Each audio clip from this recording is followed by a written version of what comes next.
no matter what, whether you're selling roofs, whether you're selling drinks, whether you're selling your kid to get to bed, it does not matter what it is. Every sale needs to be in our head the same. Now, what do I mean by the same?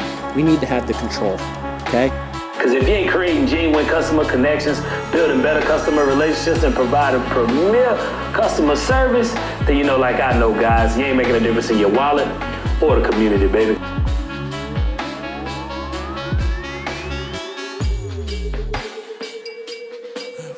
Yeah. Welcome to Unity Meeting. I'm sure there's a lot of questions on what Reeva is, what Unity is, and we're going to get into that. What Unity Meeting is, it started about 2 years ago. Monarch Roofing has started it, and what we have done is kind of basically just kept it going. And what we want to do is we want to share what we talk about to the nation, right? To all roofing companies in all of the, let's just say the world. So what we're going to do is once a month, we are going to give out a live link to anybody that wants to join, okay? It's free. LMS members, you will get LMS members who are associated with Reeva, like Monarch Roofing. We got Andy's Roofing out there. We got MJT Roofing. All of you guys will get weekly. You'll have access to every single week. So a lot of people have asked, is it free? What do I got to do? It's free once a month.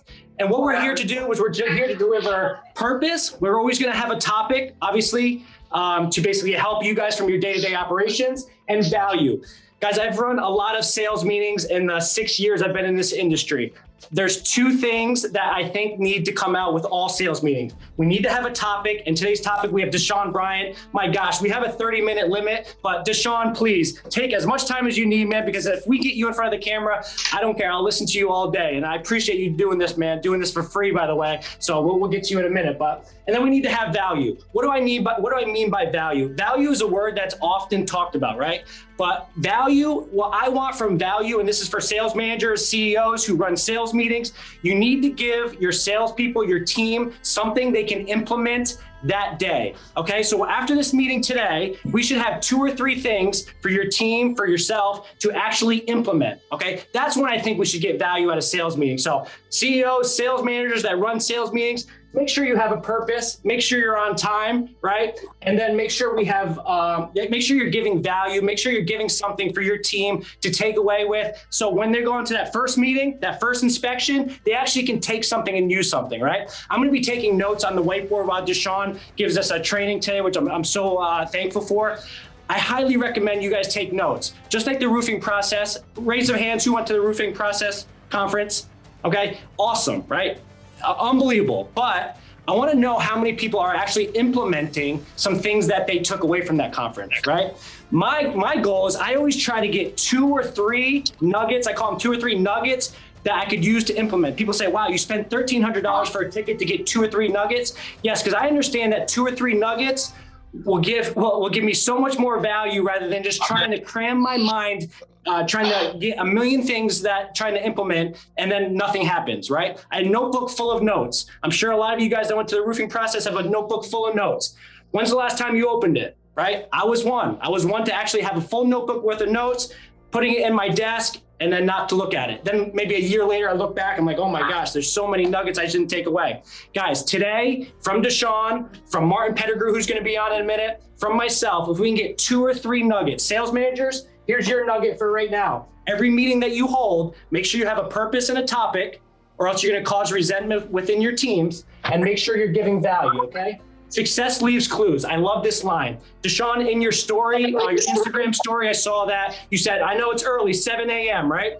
Success leaves clues. I do not know a CEO, someone successful that does not wake up before the sun gets up. Okay, so 7 a.m. may seem early to you, but if it does seem early to you, that means maybe you're starting your day a little bit later. Okay, when we were at the roofing process, I talked to many companies, and a lot of companies said, yeah, we have our meetings at 9:30, 10. I said, don't ever tell Martin Pettigrew you hold a sales meeting at 9:30 or 10, because that is prime time.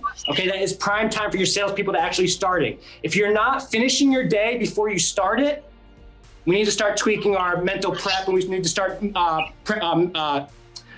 going into our morning a little bit and figuring out what we can do better, what process and procedures we can do better as a person, right? My whole goal is work harder on yourself than you do at your job. Personal development is huge. And that happens in the morning, guys. 7 a.m. If you guys are more than welcome to join us 7 a.m. once a month. We're gonna have killer guest speakers, starting off Deshaun. Deshaun, you're welcome to come back at any time. John Senek's coming. Adam Benson wants to come be involved. So we have so much value to give for free, but make sure you guys are utilizing it, okay?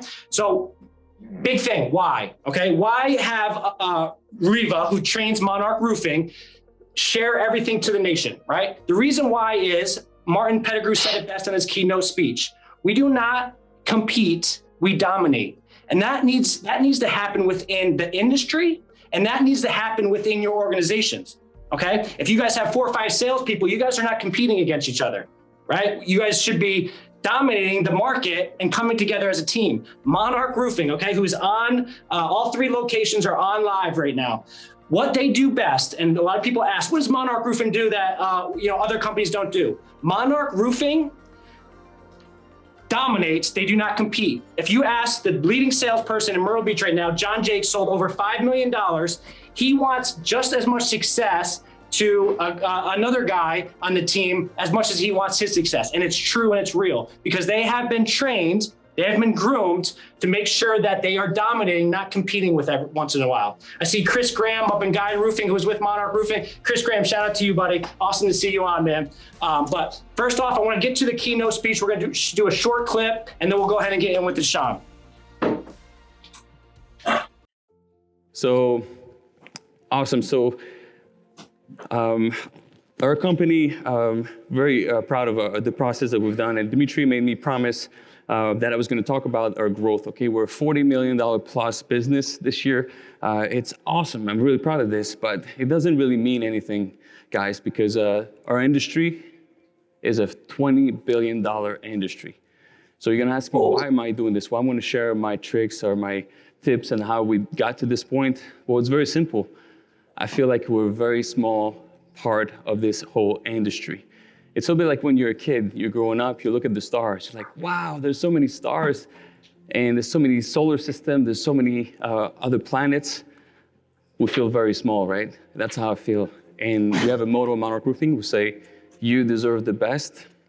And I know each one of you thinks the same way. You want to provide the customers with the best warranty, the best installation, and the best service. Yes, yes, absolutely, right? So I'm passionate about this, but at this point, I'm thinking 40 million, how is that looking with 20 billion? It doesn't make any sense. So if we can stop competing against each other and start dominating our markets, we can make a difference, okay? We can start to touch so many more owners and get them what they deserve, the best. That's why I'm here, man. Good morning, everybody. Thank you for being here. I just want to acknowledge a few things before we get started. Well said, Mark, an introduction, but we're grateful for Monarch leadership to allow us to be able to do this, okay? So Reeva's got an opportunity, but really came from Monarch. So grateful for this, for the leadership to believe in what we're doing. I want to recognize a few companies here that are on the LMS, new members. Of course, Monarch Roofing in Wilmington, Myrtle Beach, and Hilton Head. Awesome, guys. Glad to see you again this morning. It's every week we're actually doing this as a company all together. But Sergey from New York, Cornerstone Roofing. Manny, good morning, Manny. Met you at the roofing process. MGT Roofing from Chicago. Jim from Chicago, Anchor Point Roofing. Michael from Texas, Viva Roofing. Van, Randy, and Joe from Lexington, Vista Roofing. Good morning. Dan Hamilton. Cruz from Minnesota with Echo Roofing, Austin from Raleigh Residential Exterior. So guys, glad to have you and looking forward to grow with you and share everything we know so you can start dominating your market, man. It's all we're all about. So enjoy the day and hopefully enjoy this 45 minutes. It's gonna be on fire. You got Mark, $5 million salesman. He doesn't talk about it never. And Deshaun Bryant, man, it's gonna be hot. So let's have fun today. Let's go, baby. Awesome. So guys, getting back into it. So obviously this is a guy that I met probably, Deshaun, what would we say? I met maybe about 3-4 months ago. Yeah, I'm about to say 3 months ago. About 3-4 months ago, connected right away. Because the reason why I felt like I connected with Deshaun is he's so real and he sells himself, right? He's so real and he doesn't fabricate anybody else but himself. So it's one thing that lured to me. We got to share a Tampa Bay Buccaneers game, talk over some methods and talk over some strategies. So I'm so, I'm so blessed. I'm so appreciative that I met you and I actually get to be able to talk to you on a daily basis. So what I want to do is introduce Deshaun, Bryant, Roof Hustlers. If you guys are not following, Roof Hustlers on Instagram, Deshaun Bryant on Facebook. Deshaun, awesome to see you, brother. Likewise, baby. My bad, I got a morning raspy voice, so don't mind me. But great morning. How everybody doing? All right, so I meant to preface this. I'm big on energy, so feel free to talk back to me. How everybody doing this morning? Y'all can unmute and just tell me good, great, phenomenal, amazing. Unmute it. Let's go, baby. Amazing. Good. No. I love it. I love the energy, right? So first and foremost, shout out to all y'all getting up like 7 in the morning to come to a training that you may or not know what it's about. My boy JC, my boy Jake, with Arizona Construction. I trained those companies last year. So for who don't know who I am, like just raise your hand, like if you don't know who I am. Some of y'all cameras off. Ethan and Andis got you. For sure, anybody else don't know who I am? All right, perfect. So just quick little brief introduction. My name is Deshaun, the owner and creator of Roof Hustlers. I've been in door-to-door sales for the last 7 years. Well, it'll be 7 years in February. I've been coaching and training for the last 6 years. We've been on the road coaching and training for the last 2 years. We trained 10 companies last year, and I just trained my 30th company in December of this year. So we work with a lot of sales teams and leaders and, reps. And Mark said something that was powerful, right? So who on here like is a sales like trainer, leader, manager, or like run the sales meetings for their company? Like raise your hand if you do that. Like if you run the sales meeting. I know some of y'all cameras off. Like people who got their cameras off, unless you like laying in bed with your clothes off, can you turn your camera on, please? Because I like to see faces.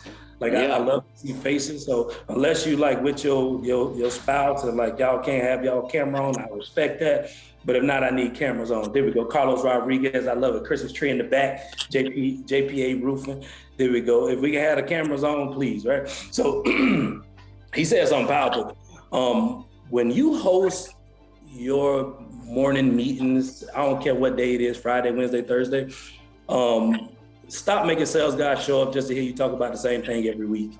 Like how many deals you need to close, how many numbers you need to get. Like they tired of hearing that, right? And I'm telling y'all from a salesperson perspective, if you're not teaching your sales guys something, Ghani, what's up, baby? If you're not teaching your sales guys something new in every meeting, I want to let you know mentally they are not there. Like mentally, they home chilling. Mentally, they at the bar having drinks. Like mentally, that's where they at. Physically, they there, but I'm telling you, they done checked out. So you as a sales leader, manager, coach, whatever it is, you need to, y'all ever seen the movie Catch Me If You Can? Yeah. Y'all ever heard them? They say, man, how are you able to teach a college class? He said, I just stayed 2 chapters ahead of the students. Like I just read 2 chapters and I would teach them what I learned 2 chapters ahead of that. You as a sales manager, coach, leader, owner, whatever it may be, you need to stay 1, 2, 3 books ahead of your sales team. You need to be teaching them something that they don't know. Why? Because people love the experience when they learning things. Like that's what get people to buy, that feeling of not hearing something they haven't heard, or like you teaching them something, you like got their wheels turning. That's what make them want to continue to keep showing up to meetings. But if we showing up to the meeting talking about the same thing, production, numbers, why you ain't closing enough deals, after a while they getting tired of hearing that. They don't even want to come to the meetings. So I'm letting you know, you need to be studying new material constantly. And I ain't talking about shingles and what colors available. I'm talking about you need to be teaching them something that they didn't learn on their own. That way, when they come to the meetings, they're like, wow, I didn't know that. And now they're ready to go out there and knock doors. When I go train companies, I make it my duty to blow their mind. I teach them about stuff that don't even got nothing to do with roofing sometimes. Like for anybody who don't know, like 9 is the number of truth, right? What do I mean by that? Like every number means something. 4 is the number of the earth. That's why you got 4 corners, you got 4 seasons. You know, all great principles in life is taught in 4s if you study it. But 9 is the number of truth. What do I mean by that? You could take 9 and times it by any number, right? So you do 9 times 5. And whatever it equals, if you add those two numbers together, it equal 9. Like anybody can try it, just try it. Like you do 9 times whatever, and whatever those numbers equal, it always equals 9, right? Because 9 is the number of truth. So when you teach people stuff like that, they just be like, wow, man, I didn't even know that. And they more excited to show up to meetings, right? So that's just a brief little, when you're running your meetings, it's super important to teach your people new stuff, right? So you hit it, Deshaun. I'm going to hit real quick. I think sales meetings, is going to be one of the biggest pains. I know you heard that at the roofing process. Sales meetings, how often? What do we talk about? But I think the biggest thing is if they're not run properly, it causes a ton of resentment. Do you see that where you're at as well? Oh man, I used to be a salesperson. I used to hate coming to meetings. I showed up to a meeting, I'm like, God damn, I already know what they're gonna talk about. I used to like say his meetings word for word because he said the same thing every week. So make sure you're teaching your people new stuff. So what I wanna share with y'all today, right? And Martin can orchestrate it, but if anybody want my PDF, once I'm done, I will email you my PDF. You can have it, that way you can use it for your team. I love giving away free information. You know, it's free game. And I heard one of my mentors say, you can give them everything free. Why? You want to know 1% of people going to use it. Like, that's just how it works, right? So y'all can have the PDF. Once I'm done, y'all can have that so you can use it with your team and teach them. So, Sorry, we were talking amongst ourselves of ideas, but what you were saying.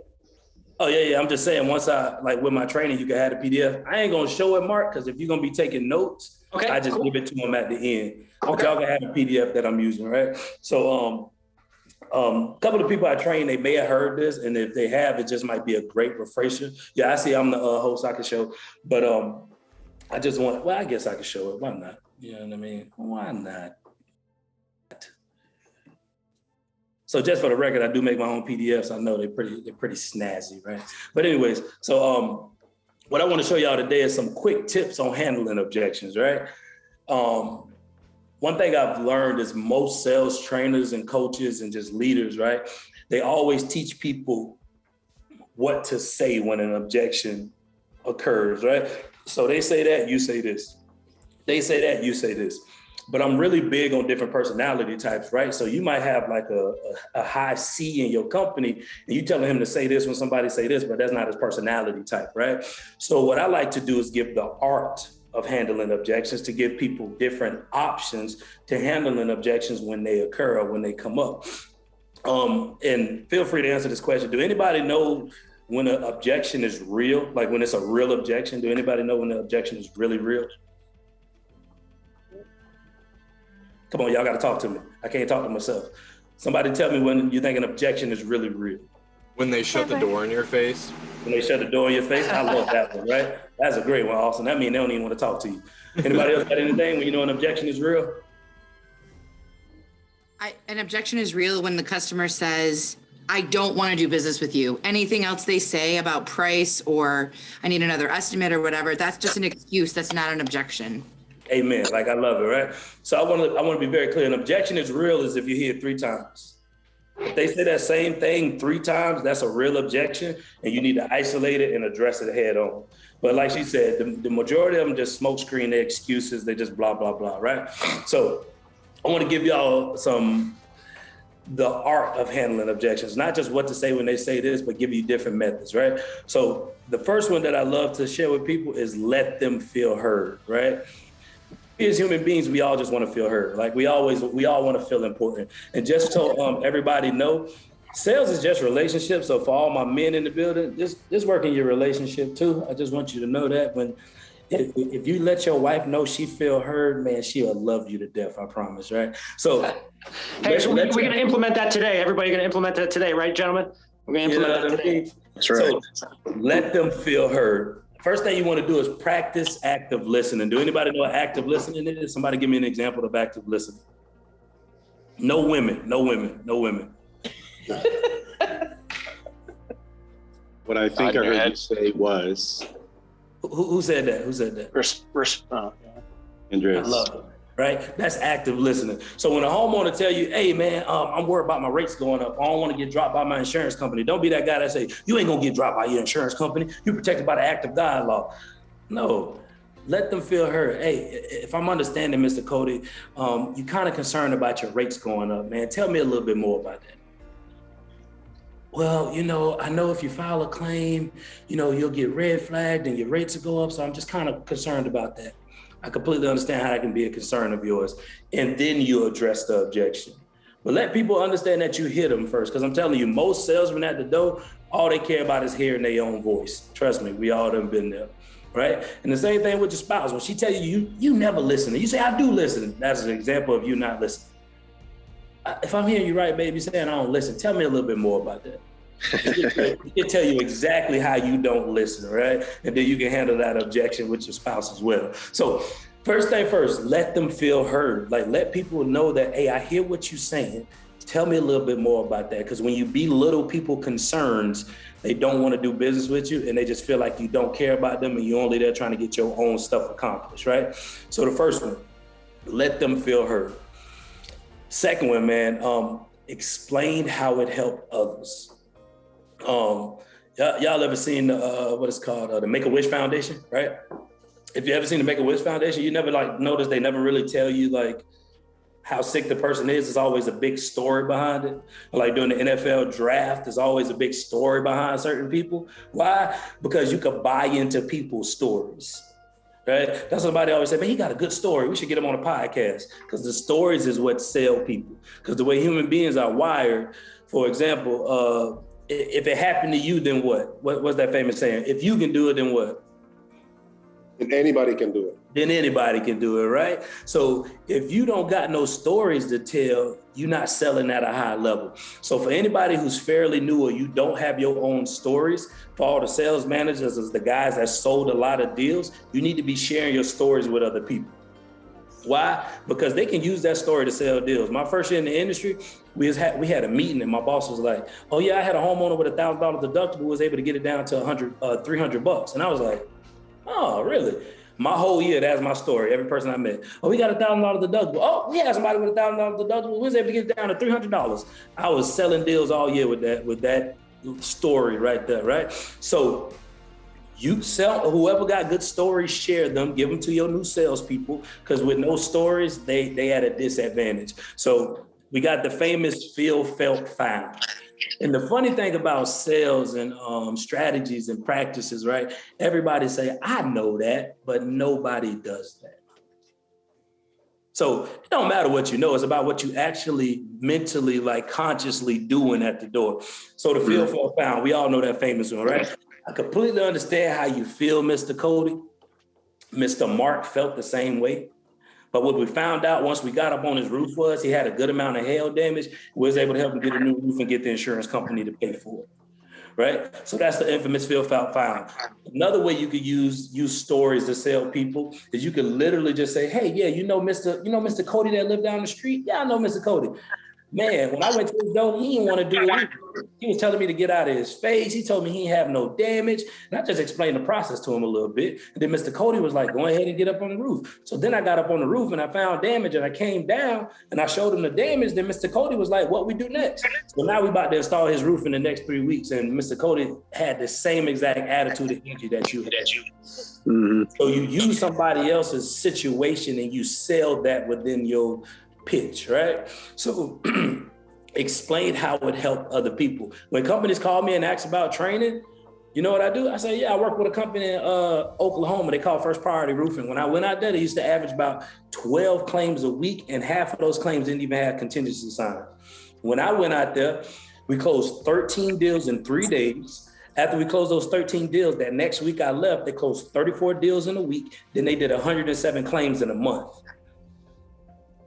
People be like, what? Oh man, yeah, we need you to come out. I didn't even sell them on my services. I just used another story to sell them on the process. So it works universally. It's not just in a door-to-door thing, right? So you got to learn how to explain, learn how it helped other people. So when you out there selling, don't just sell ignorantly, right? If you got a really good situation, save it. Remember that story, tell it to your whole team and say, hey man, go use this story when you out there selling. Don't be a selfish person that keep all your good stories to yourself. Because if you're a sales owner, yeah, you can help the team close deals at a higher level. And just FYI, this ain't the Deshaun show. So if anybody got any questions or anything to interject, do not hesitate to reach out or, leave a little comment, because I ain't that important. I just want to be very clear there, right? I love it, Deshaun. I'm gonna pop in real quick. You talk about stories. I love it. I think a lot of salespeople don't talk about themselves. I think we have the company story down pretty well. Monarch has a great company story. Andy's has a great company story. But I think the salesperson forgets about the story about themselves, right? And I think homeowners will relate to the story about someone's personal story a little bit more than even the company story. Would you agree with that? 110%. 110%.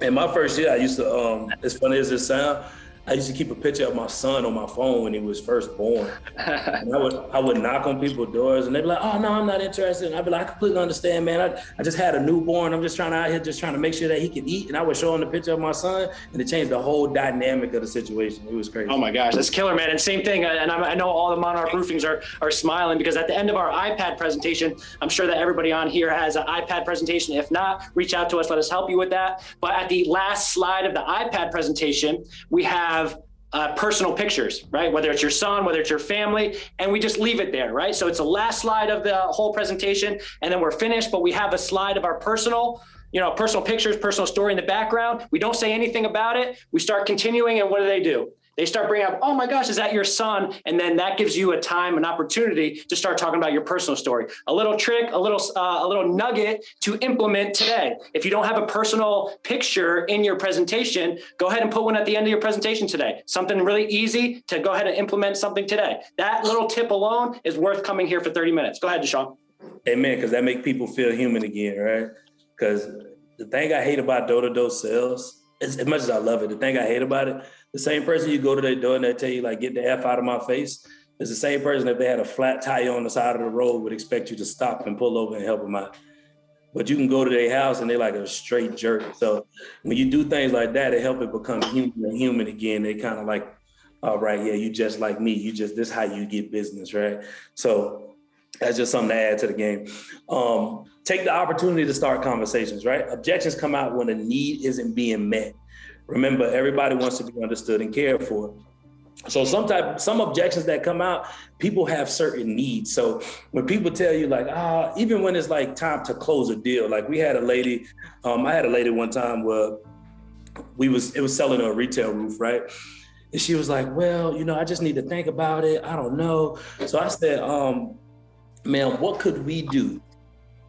Outside of what could we do to earn your business, I was like, what could we do? Like, what's most important to you when it comes to getting your roofing system put on your home, right? What's most important to you? Not what can we do to earn your business, but what's most important to you when it comes to getting your roofing system done? The lady said, well, I got babies and they sleep every day between 1 to 2 o'clock.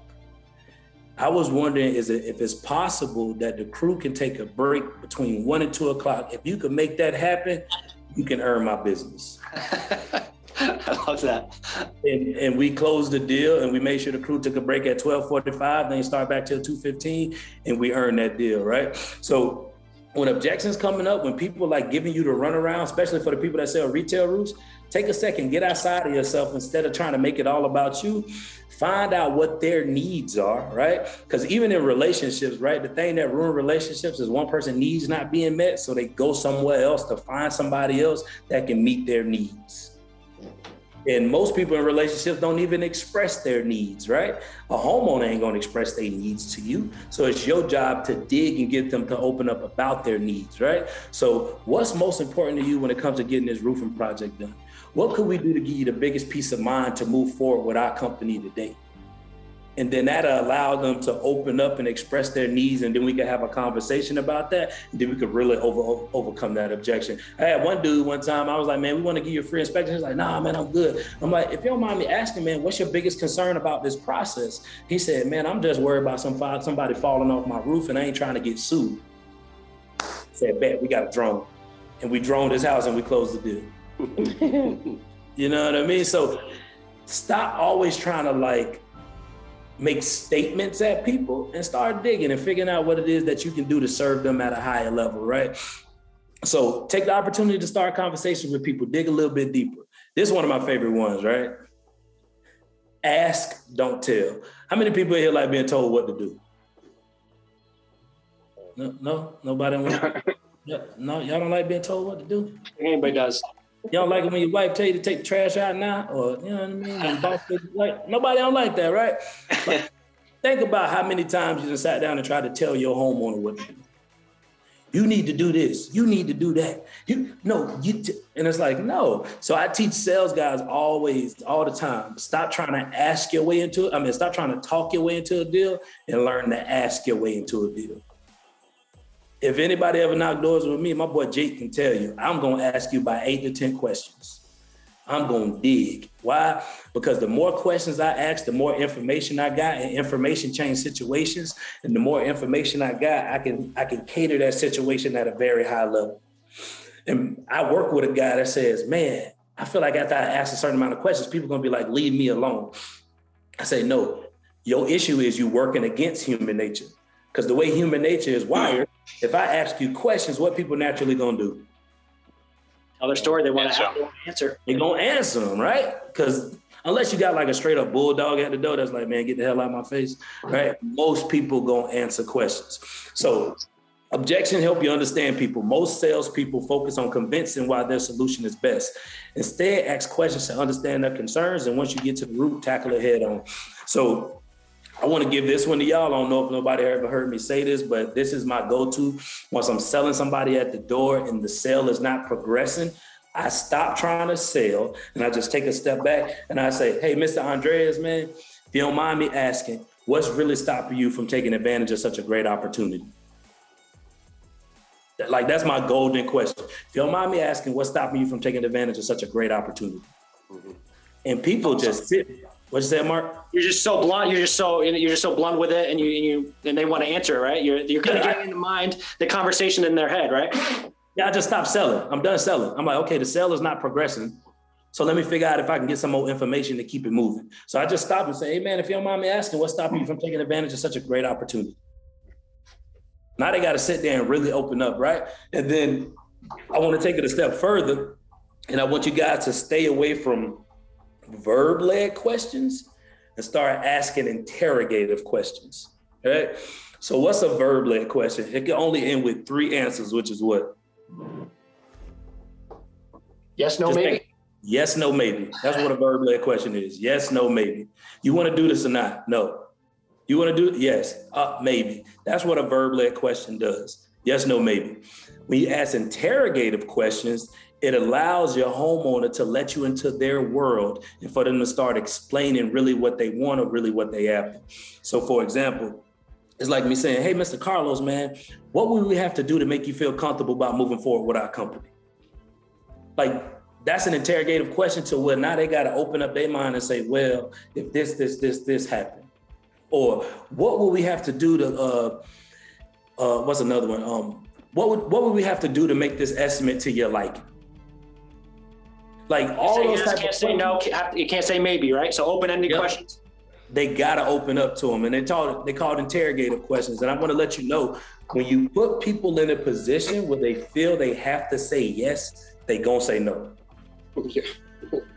I'm just being real. When people feel like they gotta say yes, they gonna say no.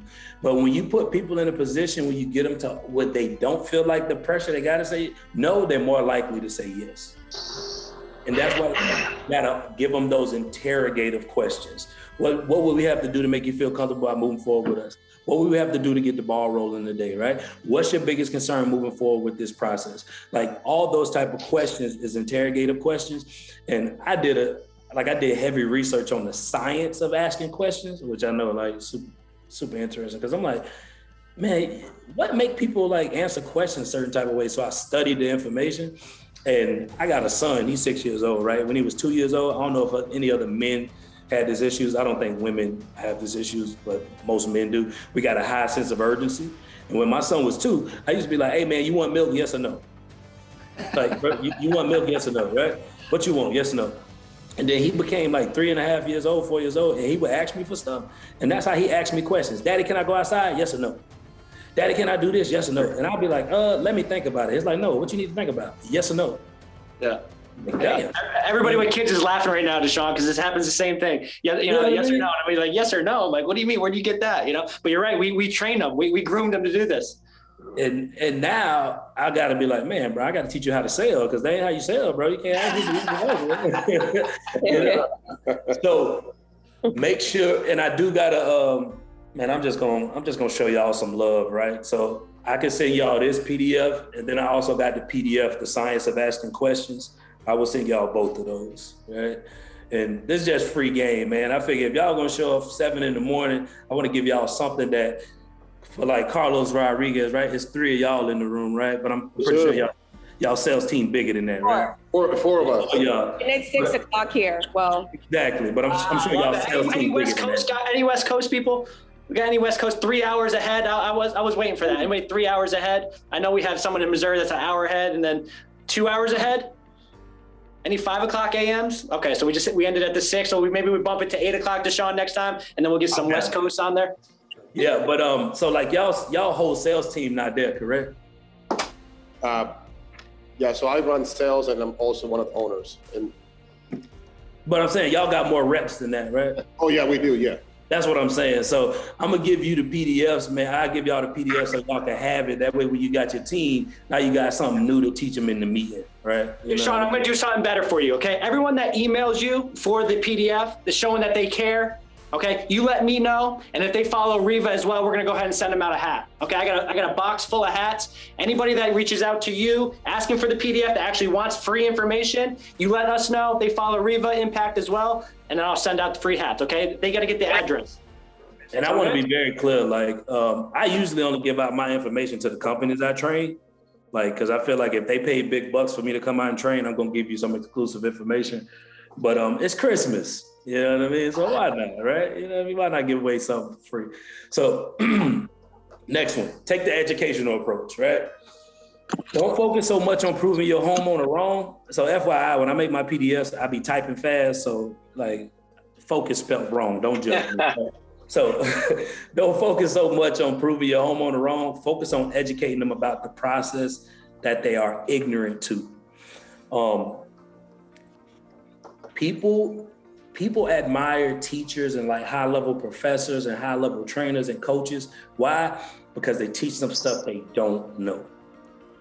And as a sales rep, when you go and knocking doors, your goal should be to educate your homeowner. You should be teaching them things that they don't know. And before you educate somebody, always ask for permission. What do I mean by that? What do you mean? Ask for permission before you educate somebody? Yes. So for example, if you live in Florida, we got this thing called the 25% rule, right? So instead of just saying, oh man, you got a 25% rule, I can get your roof bought easy. I say, if you don't mind me asking, Mr. Trey, have you ever heard of the 25% rule? And then they're gonna be like, nah, what's that? Oh, well, boom. And then I'm telling them about the 25% rule. I always ask them, have you ever heard of the act of God law? No, what's the act of God law? Boom, then I educate them, right? Are you aware of the new law that just changed in Florida, July 1st? No, what law? Boom, then I educate them. So then when another door-to-door salesman come behind me and they don't teach them nothing new, what you think they're saying to them? Oh, well, the first guy said this, you didn't say that. I think I'm gonna go with the first guy, right? Like I done seen it happen plenty of times. Like due to my dude John Sinek, right? I step up to a homeowner door now and I say, oh man, they're like, yeah, 2 people already came by. And I say, are you aware that you got a discontinued shingle? Did the first 2 guys come by and let you know that your shingle is discontinued? What? My shingle discontinued? Yeah, they stopped making your shingle in 2007. Really? Yeah. Oh man, I wasn't even aware of that. Yep, and then you start educating them on their shingle and now they're like, shit, this dude is a professional. He ain't like the other 2 guys that they just sent out here to sell me some BS. He actually know what he's talking about. So it's a book called Delay, Deny, and Defend, Why Insurance Companies Don't Pay and What You Could Do About it. If you haven't read that book, highly encourage you to read it. Why? I met a lady that's an insurance agent, right? And she was trying to like one-up me, right? She was trying to like step on your boy, you know what I mean? Because I do door-to-door sales. So you know how they like to treat us like the scum of the earth, even though we in that top 10% of income earners, you know what I mean? But we won't go there. But so I'm at the door with her, right? And she's like, yeah, insurance company this and insurance company that. I'm like, yeah, I know the insurance company game. She's like, well, I've been in it for 5 years. I'm like, you ever heard of delay, deny, and defend, why insurance companies don't pay and what you can do about it? And like her eyes just almost jumped out of her head, right? I'm like, oh yeah. I was like, I'm not a door-to-door salesman. I study the game. Like, I know the insurance side. I know the sales side. So you're not just dealing with your average salesman. Like we could really go toe-to-toe if you want to, right? And she was just kind of blown away by the information that I provided her with. And we ended up closing the deal. And she was just like, I haven't met anybody that even know about that book, let alone can have a conversation about it. So study the game. Like, I'm not a Tom Brady fan, but I'm a fan of greatness, right? Because I'm a Dolphins fan. We're on a 6-game winning streak, no big deal. But anyways, so I'm a fan of greatness, right? And I don't know if y'all ever watched the TB12 documentary. Anybody ever watched that TB12 documentary? I can't see everybody. So like, put a thumbs up in the chat or something if you ever watched it. But the man watches film almost like 5 to 6 hours a day. Like, it is nuts. And the crazy thing about it, I know sales reps that spend more time studying shingles or how a roof is built than studying the entire game of the insurance industry, or studying what makes an adjuster pay for a roof, or studying the way to communicate with an adjuster, with a desk adjuster, or learning how to like get your homeowners to move or act a certain type of way. So learn, spend more time learning than you do selling. And selling gets 10 times easier, right? Because confidence comes from competence.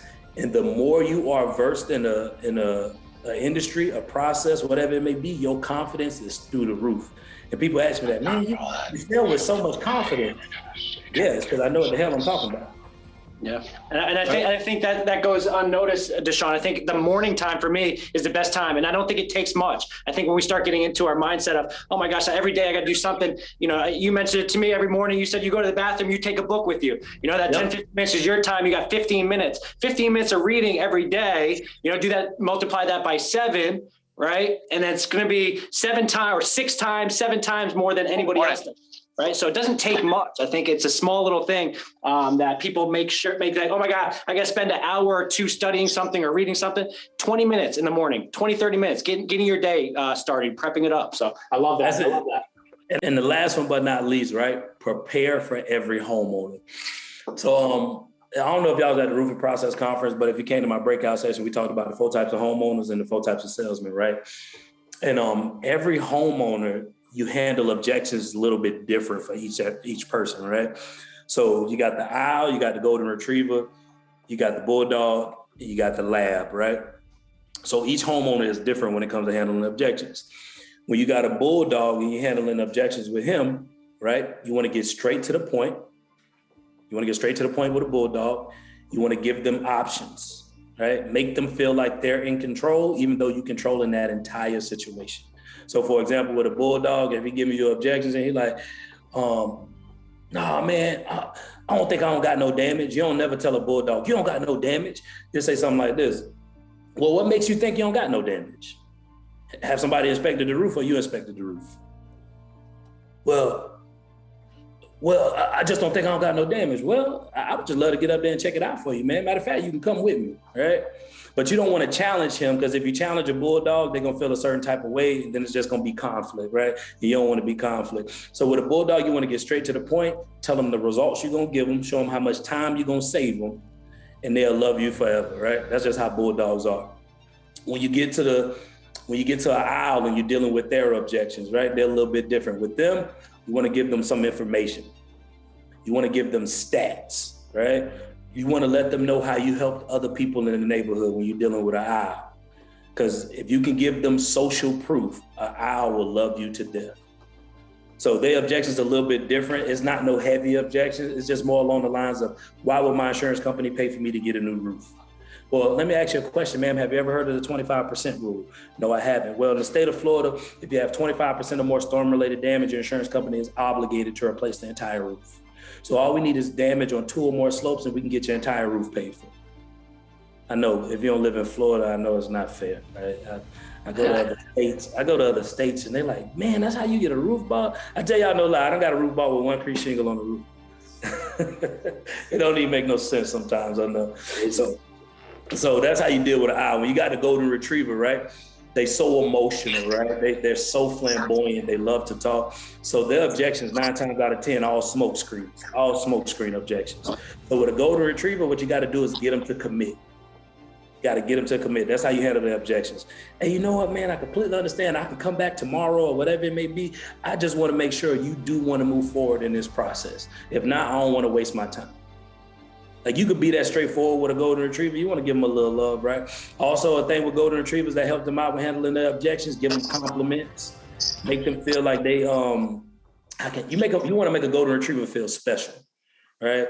Like that dude that got a really nice jag, you want to harp on that jag. You want to make him feel like, oh God, you take it out on the weekends? Oh man, I bet you everybody be stopping y'all. Yeah, man, everywhere I go, man, they just be it. So, but their objection's gonna be something along the lines, I need to think about it, or can you follow up with me? Things like that. You just gotta really make sure you get a big commitment out of those golden retrievers, because if not, you'll be chasing them around.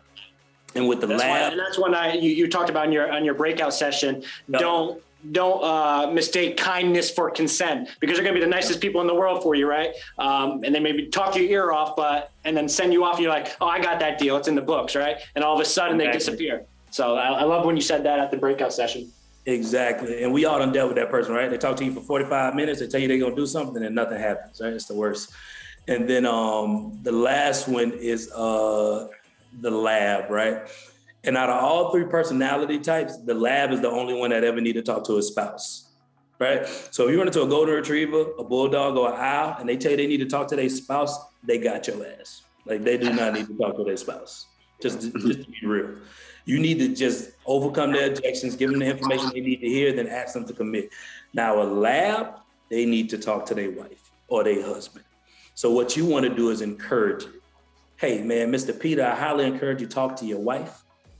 You know, I definitely encourage you to talk to her so y'all can get on the same page. And then this is called it's called the walkout close or the decision close. But with that lab, it's gonna go something like this. So, Mr. Peter, I highly encourage you to talk to your wife, right? But I want to be very clear, man. I covered all the details today. Everything you need to know, I covered it all today. There's nothing else for you guys to know. So all I ask, Mr. Peter, when you go down and sit with your wife, when I reach back out to you guys just give me a decision, yes or no. And that way, when they sit down with their spouse, they talk about everything they need to talk about. And then when they call you back, they're going to give you a yes or no answer.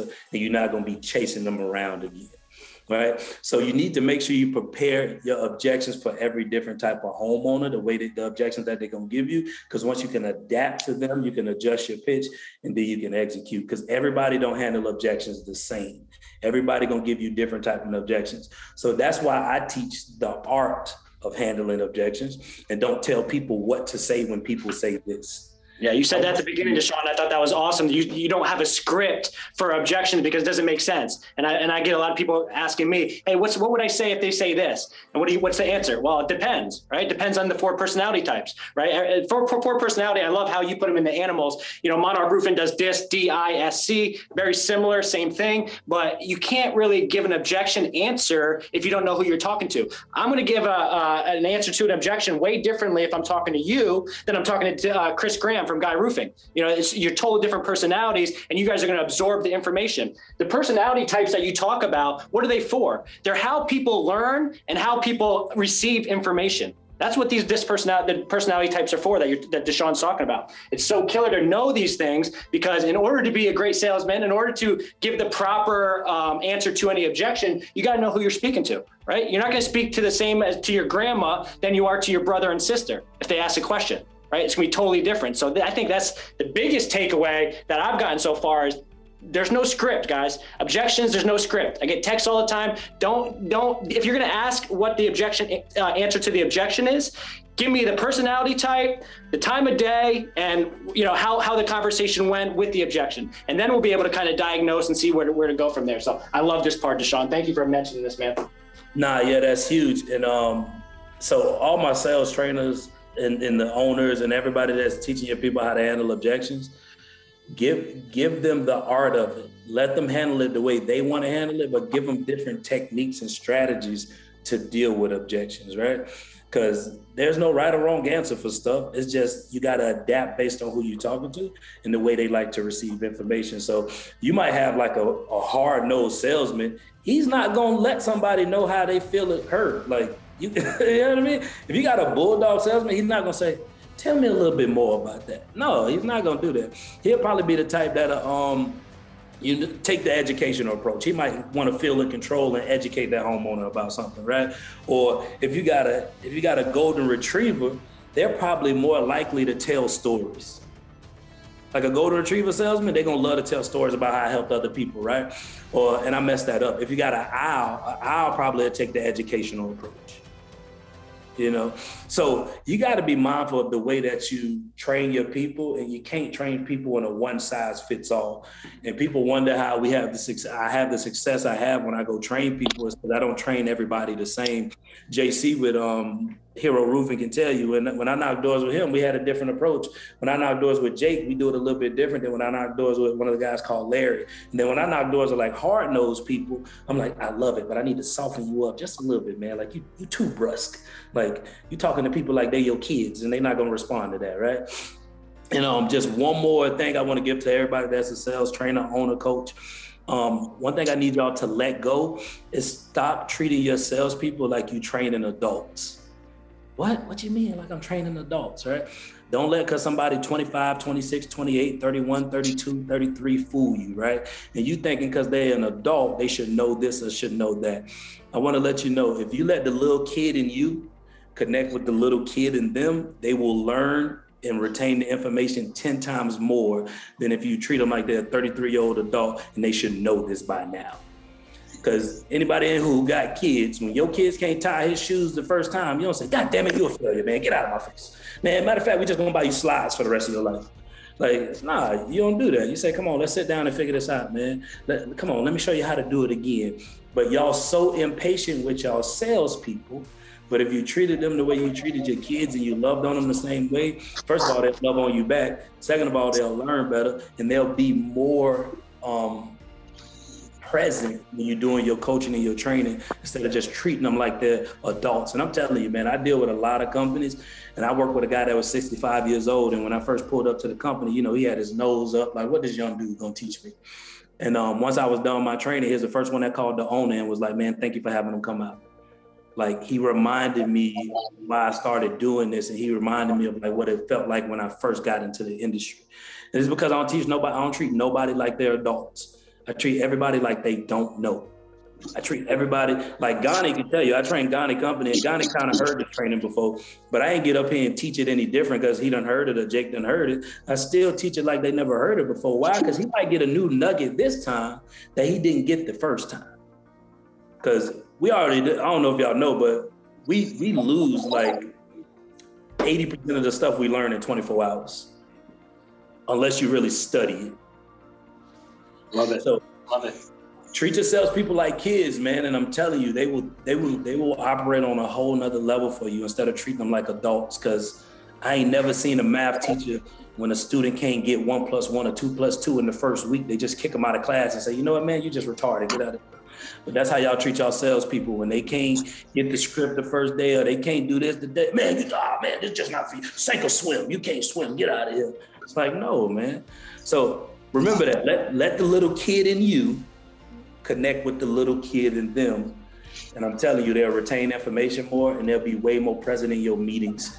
Because when I train, I'm very flamboyant. I get everybody to interact. And please, when you in your meetings, stop giving inauguration speeches, right? Let people be involved. Let people talk. You not that important. They done heard you talk all year. Shut up. Let other people talk. Let other people get involved. And when everybody feels involved, the progression of a meeting is 10 times different. So I just want to share that with y'all because that's why my training is so effective, because I don't talk to adults. I talk to little kids. And I treat them like that. And just so y'all know, These people still got childhood issues. They still got mama issues. They still got daddy issues. They still got self-image issues. They got confidence issues. And then they meet you. You don't know nothing about them on a deep level. And you're trying to tell them, oh man, you're not fit for this job because of this and this. With the amount of turnover in this industry, I think you're hitting something that's probably in a lot of people's minds right now. Owners, CEOs, who owns their own company here? Or sales managers, raise their hand, right? Big time roofing. I see Byron, awesome to see you, brother. Young kid starting his own company, right? It's so awesome, but I think it's so killer. And I think that's why we have so much turnover in the industry is because of leaders, right? It's never, Martin Pettigrew says it all the time. It's not the people, it's the process. Right. So I think that you're hitting it on the head, man. And we're going to wrap up. We got 4 or 5 minutes. Another big topic of me for the sales meetings is, guys, we have an hour. I told you it was a 7 to 8 o'clock. We're going to end it exactly at 8 o'clock, right? Your time, you committed the time, 7 to 8. I don't like to run meetings long, but Deshaun, thank you so much, man. I got 1, 2, 3, 4, 5 pages of notes. I said at the beginning, guys, to take 1, 2, 3 nuggets from the meeting. There's no way possible if you're taking notes on this guy that you can't get 1 or 2 things to implement today, right? Even myself as a trainer, sales trainer, I'm going to implement probably 4 or 5 things today on what you just talked about, right? So art of taking notes, right? Really quick notes, checking it out. How we train the objection handling with the last few minutes. I'm going to talk about how Reeva does it a little bit. And it's basically the same thing that you are teaching, Deshaun, is IRAC, right? Very simple. I like to put simple processes for sales managers and CEOs, because I think if we stick with the basics and the fundamentals, I think we'll get a lot farther than trying to get some high level sales training, right? Most of us just need to do the basics and the fundamentals consistently all week until we start moving on to conferences. You said, Deshaun, you said something one day. You said, I didn't go to my first conference until 2 years into the business, right? You talked about that. And what that hit me was, yeah, because he wasn't ready for high level learning yet, right? He learned all the basics, which you can get on YouTube. You can get there's a ton of trainings out there, right? Reeva training, Roof Hustlers training. There's so much out there to stick with just the basics and fundamentals. When you have that, you're going to get bored, right? Become a leader or start learning higher level strategies. How I teach it, Reeva, is I understand, right? I want to make sure the homeowner understands. Active listening, nodding your head, right? Understanding. Repeat the objection. Deshaun, you said that. Give a personal example. Educate. Story about the objection. How Mr. and Mrs. Smith next door thought the same thing. Your deductible is going to be, or they didn't have to pay their deductible, or their insurance were going to go higher. And then I end it with a question because I want to keep the sales. I want the sale to continue moving forward, right? So I always ask a question, an intelligent question, an open-ended question to get them talking more. So awesome. Before you end it, Mark. I want to make sure we had a few minutes for questions. Ashley, are you on? Unmute yourself. Hey. Hey, Ashley. Ashley's our client relations manager. So a lot of you who have joined with Reeva have already talked to Ashley. Ashley, did we get any questions in on email or anything on chat? I got a couple. One person reached out and said, Deshaun, I love and follow you.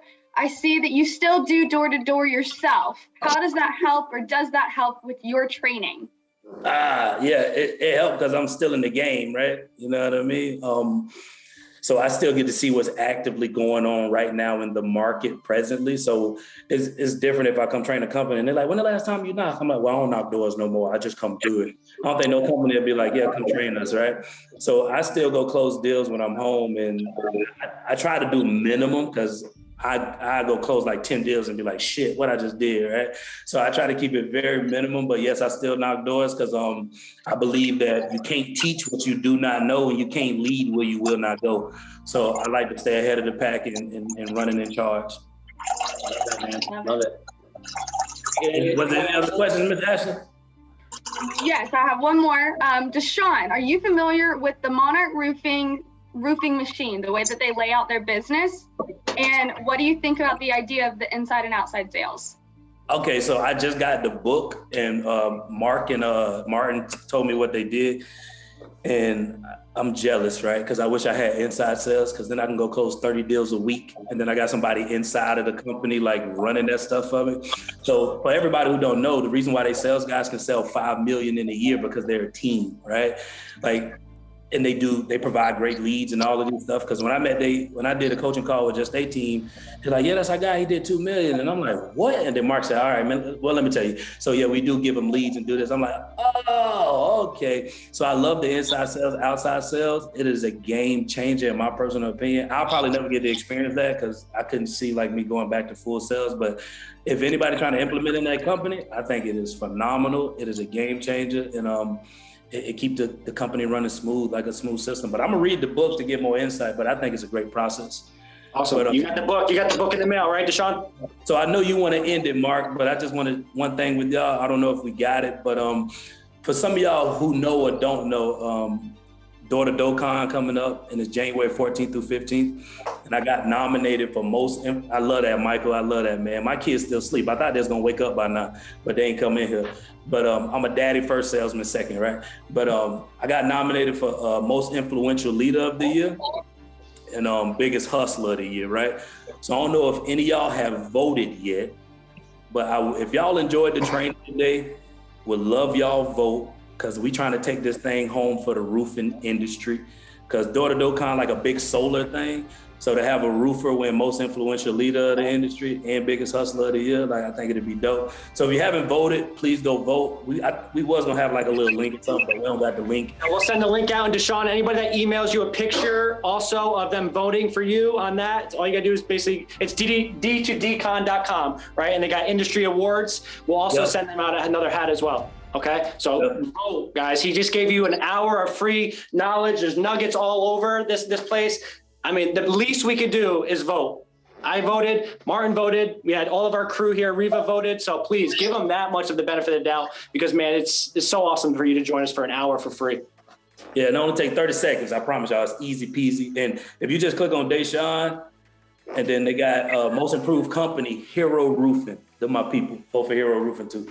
You know what I mean? But so much love and respect for y'all. Finish the year strong, start the year even stronger. And Mark got to cut it off at 8 o'clock because I keep going. So you got to do your thing, Mark. You got to get me out of here. Or I won't stop. You know awesome, guys. Awesome. Merry Christmas. You guys have a great, happy holiday. Like I said, we're going to do this once a month. Everybody's invited for once a month. I believe next week after the holiday may be off, but the week following, John Senek with Discontinued Shingles is going to be on. So it's awesome. But guys, keep following. Let us know what you need. Email Deshaun. Make sure you vote. Get your free hat. We got 50 hats in the office. The first 50. I think we got close to 60 people on, 60, 65 people on. The first 50. I got 50 hats, Deshaun. First 50 hats for you. It's Roof Hustlers at Gmail, by the way. What's that? It's Roof Hustlers at Gmail for everybody that want to know. Roof Hustlers, word at Gmail.